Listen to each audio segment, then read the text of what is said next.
दोस्तों राम राम। नरेश जी के YouTube channel आपका हार्दिक स्वागत है, अभिनंदन है सभी का मेरे प्यारे दोस्तों। आज का मोटिवेशन कोड आपके लिए इंतजार करने वालों को उतना ही मिलता है जितना मेहनत करने वाले बच्चे छोड़ जाते हैं मेरे लाला और लालियों। वही बात है कि आपको मेहनत करनी है रेगुलर, यानी जो बंदा एग्जाम से एंड तक मेहनत करेगा उसको ही सफलता मिलेगी मेरे लाला और लालियों। अपने चैनल को ज्यादा से ज्यादा फैला भी दो भाई। तो आज पढ़ेंगे अपन राजस्थान के लोक देवता में तीसरा पार्ट है, गोगा जी चौहान के बारे में पढ़ेंगे मेरे लाडलो। तो सबसे पहले देखिए मैंने कोड बनाया है कि गोगा जी का जो जन्म है 1003 ईस्वी, ददरेवा स्थान पड़ता है चूरू में। स्थान पूछा जाता है तो क्या करोगे, ददरेवा। और ये ददरेवा राजस्थान के चूरू जिले में पड़ता है, ध्यान रखो भाई। अब देखो उसके बाद में इसके पिताजी का नाम देखो भाई, जेवर जी चौहान। पिताजी का नाम है जेवर जी चौहान।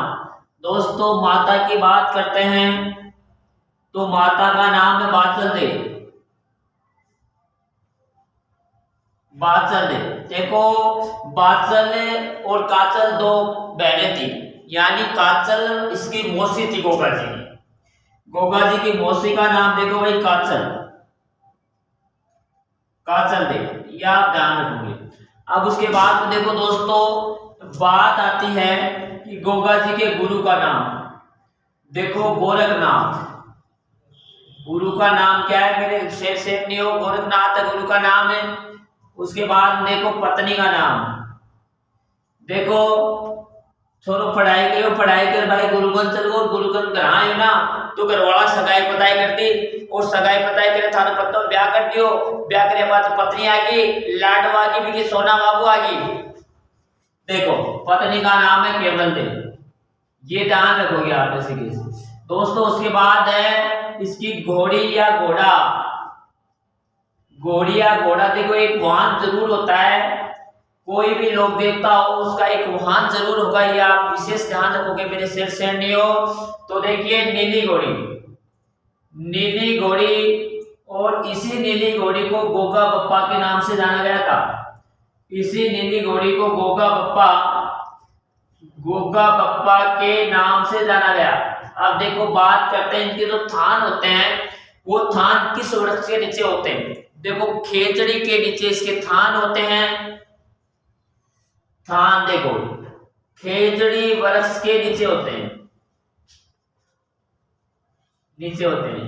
और जो खेजड़ी वृक्ष नीचे होते हैं उन्हें क्या कहते हैं, मेड़ी कहते हैं भाई, उन्हें कहते हैं मेड़ी। आप ध्यान रखोगे। तो मेरे शेर सैनियों सबसे पहले देखिए बात करते हैं इसके परिचय की। देखो गोगा जी चौहान की बात करते हैं। इसका जन्म 1003 ईस्वी में हुआ था। स्थान था ददरेवा स्थान पड़ता अपने राजस्थान के चूरू जिले में। पिता की बात करते हैं तो जेवर जी चौहान आ जाएगा। माता की बात करते हैं तो बाचल दे, और मौसी की बात करते हैं काचल। और इसके जो मौसेरे भाई थे, इसके जो मौसेरे भाई थे वो देखो अर्जन और सर्जन थे, अर्जन और सर्जन थे। अब दोस्तों देखिए जो गोगा जी महाराज है, इसके पुत्र का नाम था कंवर केसरिया नाथ जी। देखो पुत्र का नाम है कंवर केसरिया। देखो भाई, अब देखो मेरे शेर सैनियों यहां तक चलने के बाद में आगे देखिए भाई,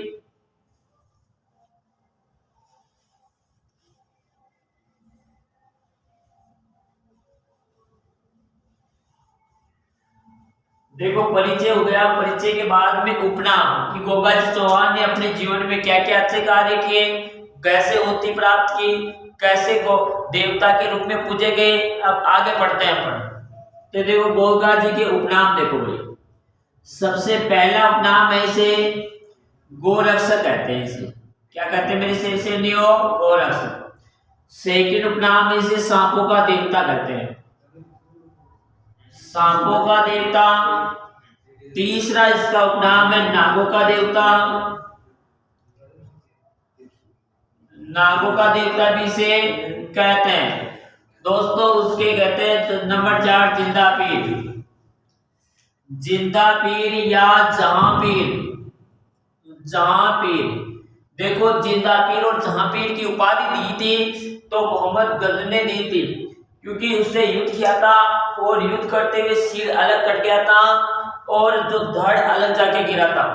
तो वो स्थान इसलिए जब युद्ध करते रहे उनकी वीरता को देख के खुश हो गया था मुस्लिम शासक है मोहम्मद गजनवी, तो उन्होंने क्या दिया था, जिंदा पीर के नाम से इसे जाना गया था। तो देखो पहला गोरक्षक है, दूसरा सांपों का देवता, तीसरा नागों का देवता, चौथा जिंदा पीर या जहां पीर की उपाधि दी गई है। देखो मेरे शेर सैनियों आगे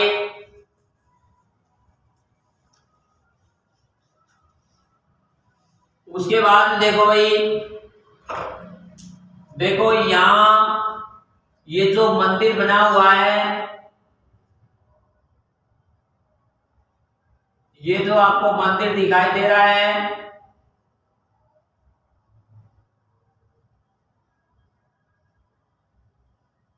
ये जो मंदिर है ये सोमनाथ का मंदिर है और ये सोमनाथ पड़ता है गुजरात में। सोमनाथ दोस्तों पड़ता है गुजरात में। तो देखो ये यहाँ पे है राजस्थान और ये क्या है, यहाँ पे अपना राजस्थान है और राजस्थान में है ददरेवा और यहाँ आपको पता है गोगा जी चौहान है, गोगा जी चौहान। अब दोस्तों देखिए गोगा चौहान यहाँ बैठे हैं। अब ये जो मोहम्मद गजनवी है ना, ये अपने गुजरात वाले क्षेत्र पे सोमनाथ मंदिर को लूटने जा रहे थे। जैसे सोमनाथ मंदिर को लूटने जा रहे थे वहां बहुत सारा सोना था, मंदिर को तोड़ा इसने, सोना लूटा। जब सोना कम पड़ गया तो इसको लगा कि इतना सोना है मैं कैसे लेके जाऊंगा इसको, तो इसने राजस्थान की ओर प्लान किया और राजस्थान में जो गोगा जी चौहान था, राजस्थान में गोगा जी चौहान की गायों को चुरा लेता है, चौहान की गायों को चुरा लेता है। अब ये चुरा लेता है तो भाई गोगा जी महाराज क्या करते हैं, इसे युद्ध करते हैं, इसके साथ दोनों क्या करते हैं, युद्ध करते हैं। और इस युद्ध में गोगा जी महाराज का सिर, गोगा जी महाराज का सिर ददरेवा स्थान चूरू में पड़ता है, चूरू जाकर गिरता है। जहां इसका सिर गिरा था वो स्थान शीर्ष में कहलाया था, वो स्थान मेरे प्यारे लाला लाजो क्या कहलाया था, शीर्ष मेरी कहलाया। अब दोस्तों जहां इसका धड़ गिरा था, गोगा जी महाराज की धड़ की बात करते हैं, जहां धड़ गिरा वो स्थान धूलमेड़ी कहलाया, धूलमेड़ी कहलाया था। अब दोस्तों आपको पता है सिर ददरेवा चूरू में जाके गिरा और जो धड़ था वो नौर हनुमानगढ़ में जाके गिरा था, नौर हनुमानगढ़ में जाके गिरा। तो आप ध्यान रखोगे शीर्ष मेरी कौन सा स्थान कहलाया, ददरेवा चूरू, धूलमेड़ी कौन सा कहलाया, नौर हनुमानगढ़ में। अब देखो मेरे प्यारे, जब यहाँ ये चीज हो गई, सिरे इस लोक देवता का सिरे अलग जाके गिर गया, धड़ अलग जाके गिर गया, फिर भी मोहम्मद ने बोल रहा है कि भाई ये तो सामान्य व्यक्ति तो नहीं हो सकता है, ये तो विश्व विजेता है, ये तो बहुत ही बड़ा है, ठीक है। तो इस बात को जब भी युद्ध करते हुए ये बात वीरता को देखकर इसको बोला ये सामान्य व्यक्ति नहीं, ये तो जिंदा पीर है रे, तो जहां पीर है संसार का, अरे ये तो क्या है, जहां पीर है, ये तो जिंदा पीर है, जहां पीर या जिंदा पीर बोला था, जिंदा पीर बोला था। आप ध्यान रखो कैसे कैसे, देखो मेरे लाला लालियो। उसके बाद में आगे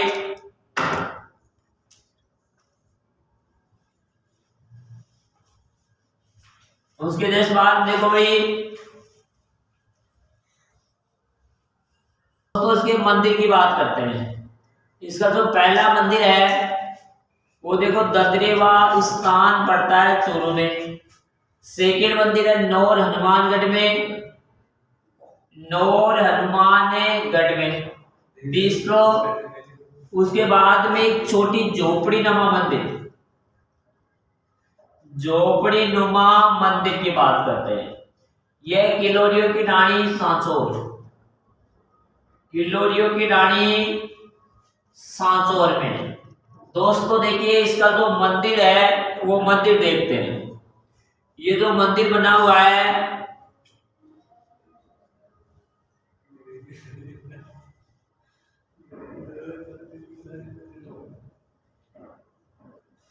ये जो मंदिर है इसकी आकृति है मकबरे नुमा। आकृति कैसी है भाई? मकबरे नुमा बनी हुई है, ये आप ध्यान रखोगे। ठीक है भाई।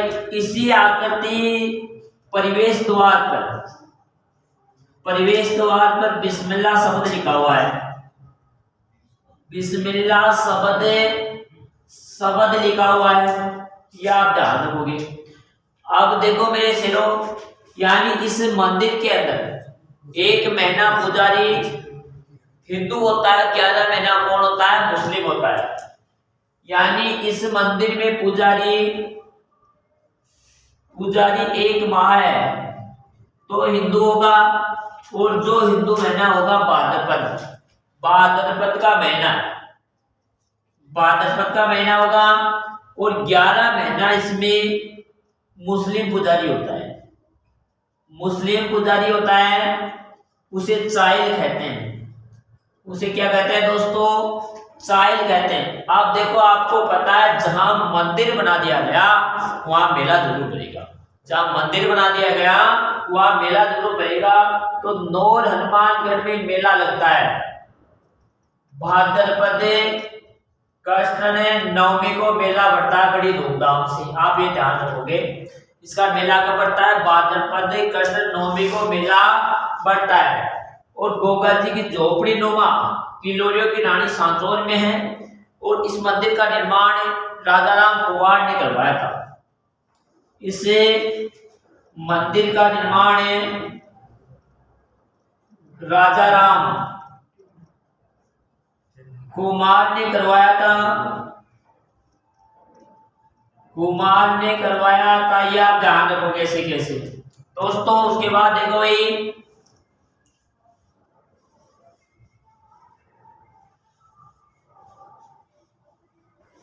उसके बाद देखो विशेष ऐसी एक कहावत है कि गांव गांव में खेजड़ी, गांव गांव में गोगो। यहाँ जहां भी राजस्थान में ऐसा बोला जाता है, रंगीले राजस्थान में, जहां हमें खेजड़ी नजर आती है वहां गोगा जी का थान माना जाता है, वहां गोगा जी विराजमान माना जाता है। गांव गांव में खेजड़ी, तो गांव गांव में गोगो, ये ध्यान रखना भाई, ये कहावत है इसके बारे में। अब देखो गोगा जी के नाम की राखी बांधते हैं, जिनमें नौगाटे बताई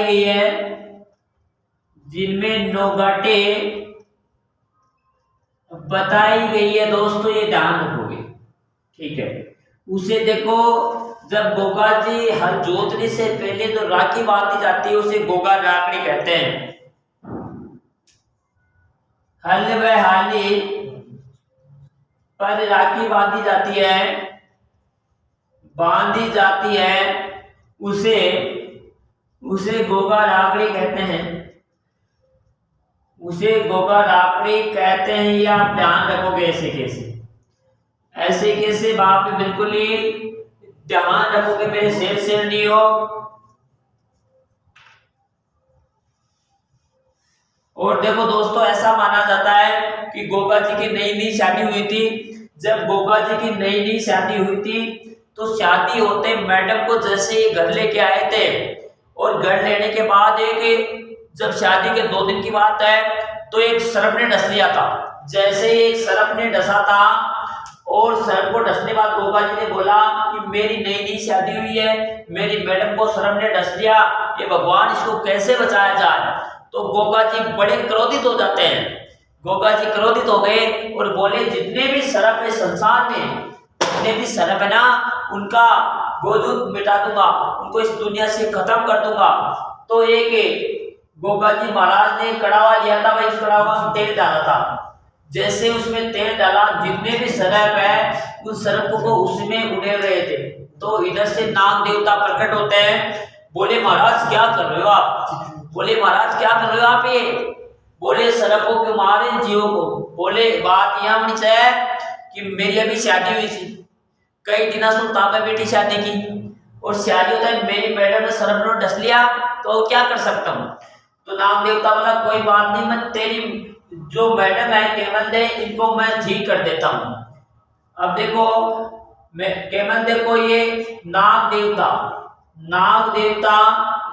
ठीक करता है, स्वस्थ करता है। तो गोगा जी को बोलता है आज के बाद आपकी पूजा नागों के देवता के रूप में मानी जाएगी, नागों के देवता के रूप में की जाएगी। दोस्तों ये ध्यान रखोगे। तो ये आपका जो गोगा जी वाला पार्ट था ये आपका कंप्लीट है। दोस्तों सभी को राम राम है। और अपने चैनल है ना, ज्यादा से ज्यादा आपकी वीडियो कैसी लगी सभी कमेंट भी करना है ना, कमेंट जरूर करना अपनी वीडियो में। और अपना चैनल है इसको ज्यादा से ज्यादा सब्सक्राइब करो। और आपको इस चैनल पर बहुत अच्छे टीचरों की आपको वीडियो देखने को मिलेगी, बहुत ही जबरदस्त तरीके से, बहुत ही धूम मचेगी, बहुत तहलका मचेगा, और आपको एक दिन सफलता मिलेगी मेरे शेयर ये मेरा वादा है। बहुत ही गजब मैटर मिलेगा। आज के लिए गुड नाइट मेरे शेयर।